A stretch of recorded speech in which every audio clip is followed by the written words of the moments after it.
Hi hello എല്ലാവർക്കും നമസ്കാരം. അപ്പോ എമ്പുരാനിലെ വില്ലൻ ആരാണ്, അല്ലെങ്കിൽ മൂന്നാമത്തെ ക്യാരക്ടറായി എത്തുന്നത് ആരാണ് എന്നറിയാൻ വേണ്ടിയിട്ടുള്ള നമ്മളുടെ എല്ലാം ആകാംക്ഷ അവസാനിച്ചിരിക്കുകയാണ്. കാരണം എമ്പുരാൻ ടീം മൂന്നാമത്തെ ക്യാരക്ടറിനെ പുറത്തുവിട്ടിരിക്കുകയാണ്. മറ്റാരുമല്ല, അത് ബോളിവുഡിലെ ജ്വലിക്കുന്ന വില്ലൻ കഥാപാത്രങ്ങൾ ചെയ്ത അഭിമന്യു സിംഗ് ആണ്.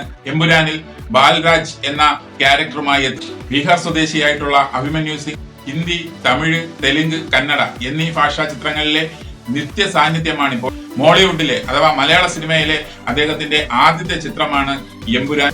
അതുപോലെ തന്നെ രാമലീല, രക്തചരിത്ര, അമർ അക്ബർ ആന്റണി, അതുപോലെ തന്നെ 2021 ബോളിവുഡ് സൂപ്പർ ഹിറ്റ് ചിത്രം അക്ഷയ് കുമാർ, അജയ് ദേവഗൺ, രൺവീർ സിംഗ്, ജാക്കി ഷറഫ് ഇവരൊക്കെ ഉൾപ്പെട്ട ബിഗ് മൂവി ആയിട്ടുള്ള സൂര്യവംശിയിലെ വില്ലൻ കഥാപാത്രത്തെ അവതരിപ്പിച്ചത് അഭിമന്യു സിംഗ് ആണ്.